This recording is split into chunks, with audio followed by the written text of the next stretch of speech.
put the right dash save dash dev.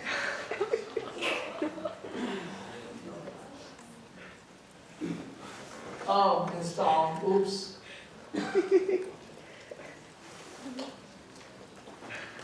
Okay. While this is installing, so this is just running while it's installing. Okay. To what? Can you go back to it so people can copy it? See, it's all on the slides. It's all on the slides. Like everything I'm doing is on the slides. So please keep a copy of the slides. It's already on the website over there, and everything I'm doing is on the slides. So if you are confused, just look at the slides and you should be fine. Okay. There's another step we're going to do, but before that, I'm just going to explain what we did just now. So one. Now server logic, like our server code, goes in SRC, and public is where we put static files accessible for all clients. So example of this are stock images, CSS, and your client JavaScript files that you guys created in the previous workshop, namely API.js, feed.js, profile.js, index.js. Those go all in public. Okay? 2. NodeMon, the one we just installed, some people call it NodeDemon, detects when you change files and reruns your Node.js script all over again. Why would we do that? So when we ran our app.js, just like running any Python or JavaScript script, it's just going to run it and leave it there. But let's say we change the contents of app.js and saved it, but the code we're running on our terminal is the old app.js. It's not the new one. It's not going to know that you changed your code.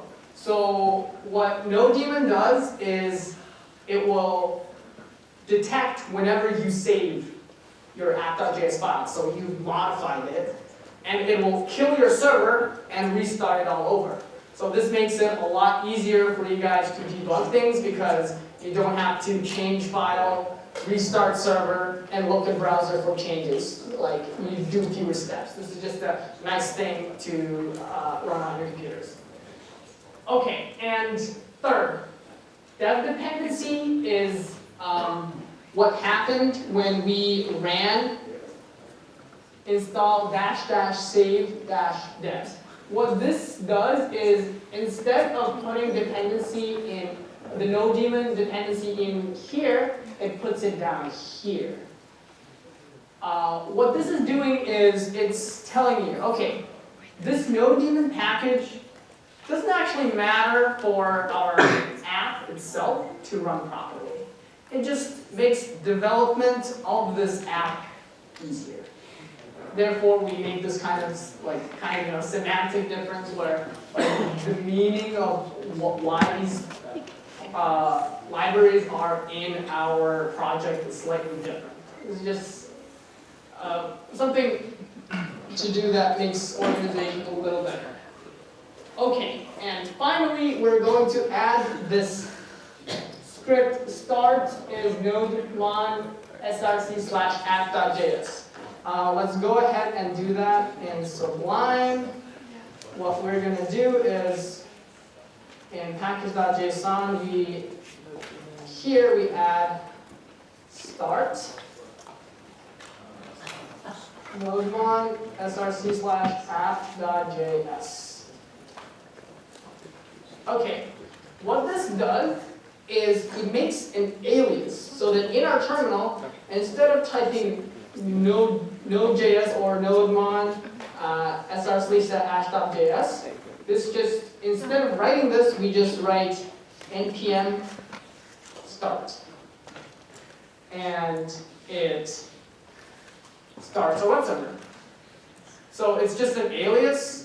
The reason why you would do that is, let's say you're trying to put your project on GitHub so that other people can use it. But from the organization of your code, it's not necessarily obvious how your app is started, right? We just said it starts in src/source/app.js, but any other application could potentially start differently. So this is just kind of like good coding practices, just to put it there and be like, okay, whenever I need to start it, I just type npm install to install the packages, and then type npm start to start the program. And that's it. Okay. So yeah, the last point is npm start is an alias. You're typing nodemon as our source / app.js, which is a good abstraction to make in the script coding practice in general. Okay, now let's move on. And using Express, this new package that we just learned about, let's install it and use it in our project. So,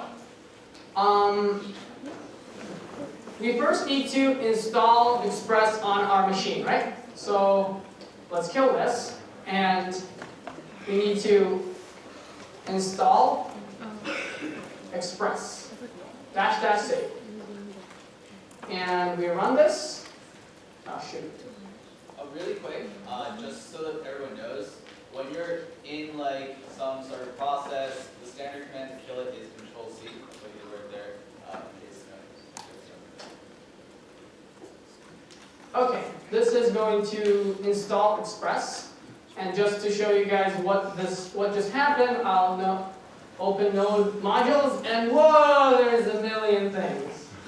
And among these is, where is it? Express. This thing. The reason to install all these things is because Express depends on all these packages. So it depends on all these libraries. So you're like, okay, for me to be able to run Express, I need all these packages, so I'm just going to download all of them. Straightforward. Okay, now that we have installed Express, though, we can change our server. So we will change it to basically be the same as this code I just wrote. Okay, so the changes we're doing is we're importing Express like this. And then what we do is we actually no longer want to make a server like this. And instead we want to make a server as first we create a Express app instance, and then we make the server by hooking it up to our app. Okay, so this is kind of like just one of many things that are just, you just look it up in documentation and you're like, okay, this is how it works. Don't need to think about it. Abstract everything away. It's just a black box. And now we want to set up an endpoint called /. And as you see the same construct called function recres, and we want to send hello world. Please be mindful of the fact that this time it's not res.end, it's res.send. You're sending it. It's kind of annoying the fact that we have to keep moving between different syntaxes, use different keywords, use different methods. The reason this is happening is now app.get is a method of Express. App.get. Previously, we were just using HTTP server instance, right? So the fact that you need to use send here, you can just load up Express documentation and you'll be able to find the documentation saying, okay, if you want to send text to the client, you do res.send. Okay, so now we save our this file, and I'll keep this on this side, and we do npm start. And it's running our web server, and if we open up localhost 3000 and refresh it, it's still sending us hello world. let's try changing hello world to hello express. Oh. What the? I thought I saved it.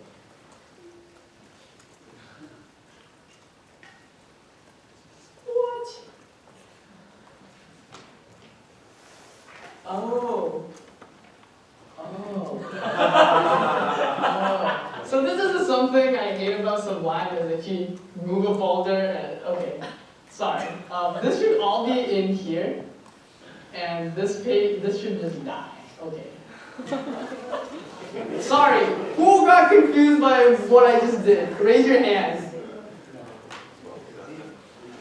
Okay, so what I did was something just completely like unrelated. So what I did was I created a file in my file manager, and then in Sublime I forgot to close the old file, and when I pressed Control S in Sublime, it created a new file and saved that. You only need the app.js inside of the src directory. Yeah. Yeah. He accidentally created another copy Yes. and was editing that by mistake. Okay. Okay. We're good. We're good. Okay. Let's move on. Live demo fails 101. Okay. So going back to one thing I said.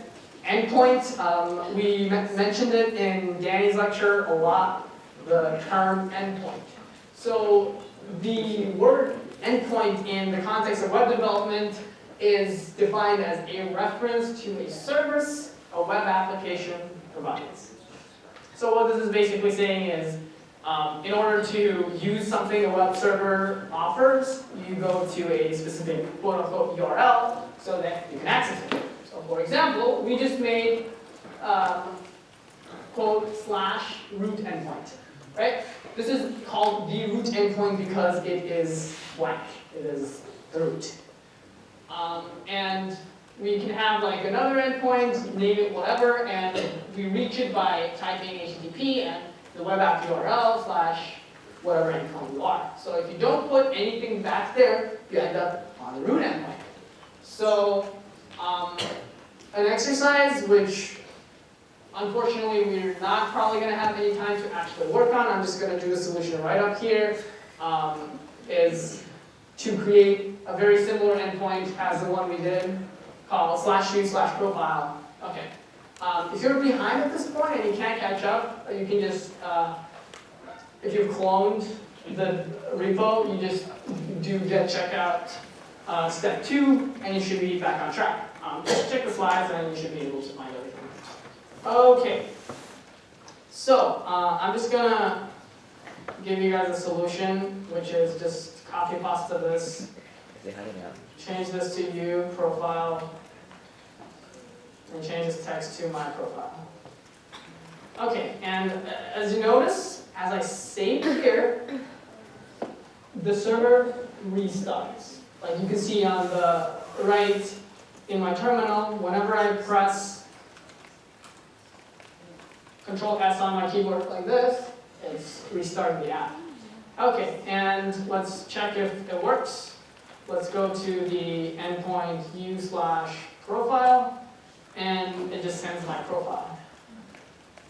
Okay, let's now do something a little bit more interesting, which is instead of sending hello world, let's send the index.html file that we have been working on in the previous workshop. So now we instead change this send to send file, index.html, and type in root source/views. Save this, and what am I missing?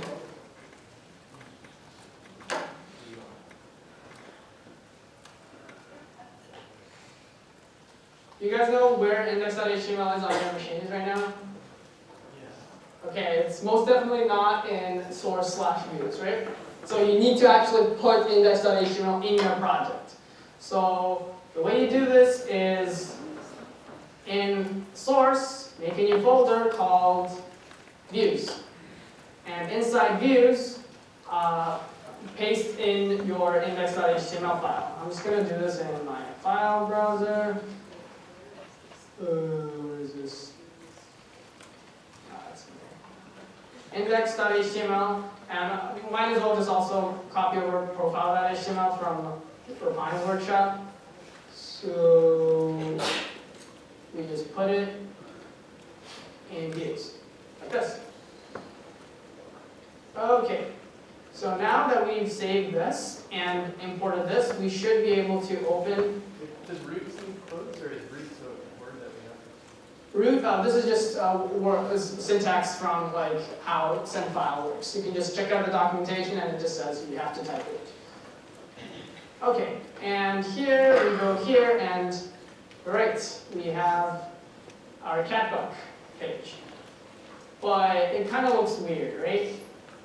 Like all the posts that we worked in the previous workshop aren't actually there anymore. So what you need to do is, let's look at index.html. All these JavaScript files are actually not getting loaded because if we open up the console, it says localhost 3000 css/style.css is missing. It's not there. And it can't open any of the JavaScript files because they don't exist. So we need to put these files in our server as well and make them accessible from our client. So the way we do this is the following. So first, in your app.js, you have to write app.use/static express.static public. So what this is doing is it's telling your app, being like, okay, find the directory within this project called public, and whatever's in public is going to be accessible to every client. So essentially, whatever we put inside public should be accessible to every client under the endpoint static, because we just said it's static here. So now what you should do is open the copy over the CSS and JavaScript files you had from before, the previous workshops, put them in public. And now, when we reload this, it's still not working. Why is that happening? Because these here are not hooked up properly. These should be under static. Because we just said that we just moved where, the style.css is under the endpoint static. So you have to type it in there. So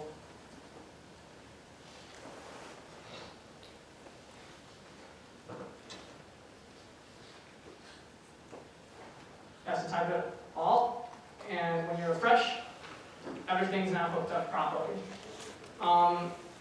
So like, how we're getting access to these files now is if we go to static/css/style.css, it actually has our CSS files accessible to the client now. So this is kind of how you put public files and make them accessible to everyone. Okay. We're almost done, I believe. Let's look at our slides. Oops. Okay, another exercise I was going to do is render the /u/profile endpoint correctly, and all you need to do here is just change this to send file and send the profile.html file instead.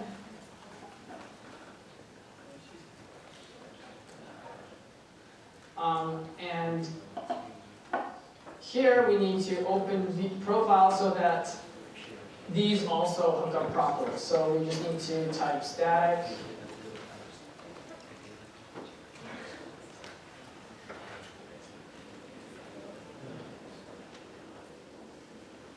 now when we open /u/profile, it gives us our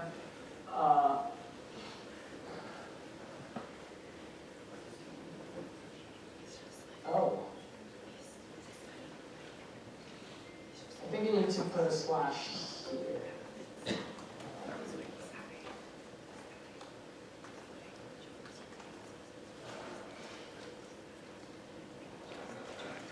Okay. So the reason the slash here has to exist is it's saying you start from the root. If you don't put that, it goes relative from where you are already, which is /u. I'll post a more detailed reasoning for why this is the case after the lecture. Right now, let's just move on. Okay. So now we have a method to give us throw from a web server HTML files and render them and serve them to a client.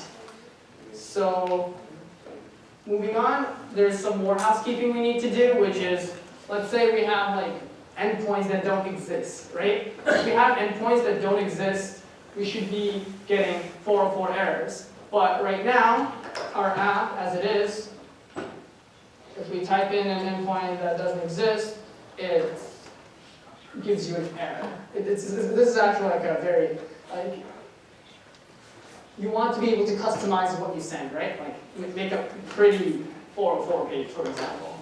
So in order to do that, we simply just copy and paste that code. So the top one is dealing with 404 errors, which is page not found. And the bottom one is dealing with 500 errors, which is your server crashed, or something in your server didn't go wrong, so there's an internal server error. So to be honest, like, the reason and the exact syntax of what is happening in here, I don't really, didn't really look too close into it. It just happens, so I just, like, whatever. I've been copying this block of code, like, for the past 3 years. Okay. And this last part, I don't think I have enough time to. We'll cover it tomorrow morning. Okay. We'll find a way to cover the stuff that we don't get to cover today. But yeah, so up to this point, you guys should be able to catch up. You guys, if you want to, you can check these out at home, and the final results should be on this link, the repo. This is actually the beginning of workshop 3 tomorrow, so see you guys tomorrow. Oh my goodness. So yeah, we'll have a quick re-lecture on how like the node structuring works first thing tomorrow morning. So we probably will be more on time starting at 11 instead of waiting till like 11:10 because we'll have a lot to cover. And also, if you want more like in-depth help, there's office hours tonight, and people will be happy to help you there. It's in 32044. What? Okay, milestone 1 is also due tonight. If you don't have a team, 0, 0, 0. Milestone 0 is due tonight. And if you need a team still, you can congregate in front. Otherwise, just submit online and should be good. Thank you guys.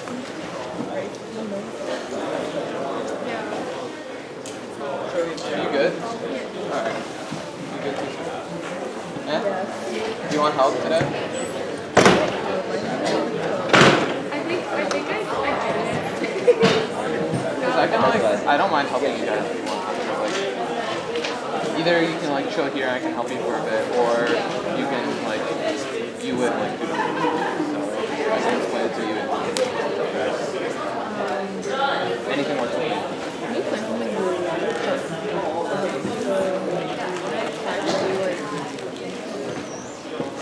Yep.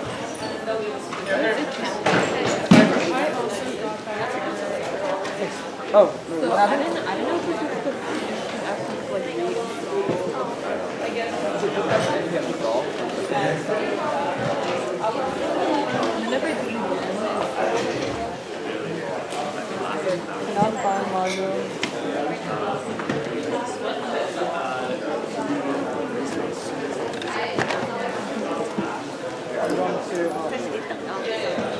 Yeah. Either feel free to Facebook me if you have any questions or. Oh, you see, it does not actually install like so what you have to do is npm install saves into your package update so the fact that you need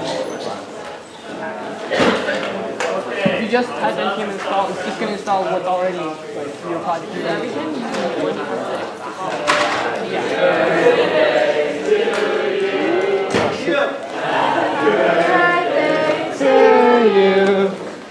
Happy birthday, dear Joanne. Happy birthday.